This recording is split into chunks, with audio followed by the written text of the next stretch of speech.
Hi అండి, అందరు ఎలా ఉన్నారు? ఈరోజు అయితే పచ్చినత్తల కర్రీ చేశానండి.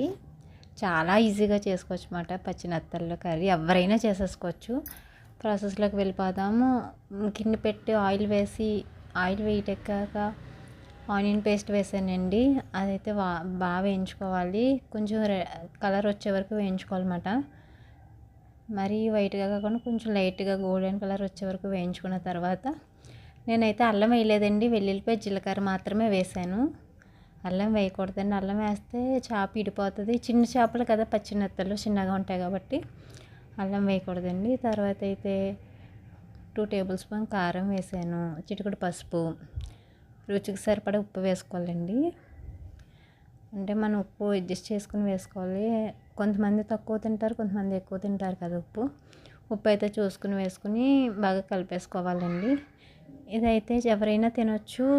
అసలు మసాలాలు ఏమీ లేదండి ఇందులో అయితేని. ఓన్లీ వెల్లుల్లిపాయ జీలకర్రే.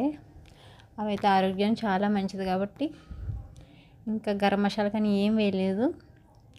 తర్వాత అయితే 4 పచ్చిమిర్చి కట్ చేసి వేసానండి. వేసిన తర్వాత కూడా కలిపేసుకుని 2 రెమ్మల కరివేపాకు వేసుకోవాలి.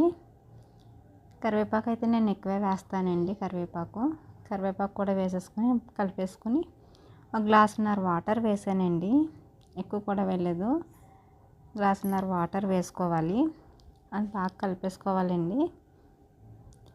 కర్రీ ఏంటంటే చాలా ఈజీగా అయిపోద్ది, తొందరగా అయిపోతుందండి.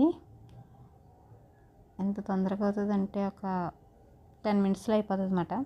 తర్వాత అయితే ఆ వాటర్ మరిగాక పచ్చినత్తలు శుభ్రంగా క్లీన్ చేసుకున్న పచ్చినత్తలు వేసానండి.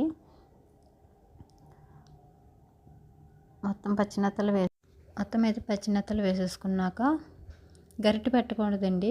గరిటె పెడితే చేప విడిపోద్ది. మూత పెట్టేసుకుని ఉడికించేసుకోవాలండి. అంతే అండి, రెడీ అయిపోయింది కర్రీ.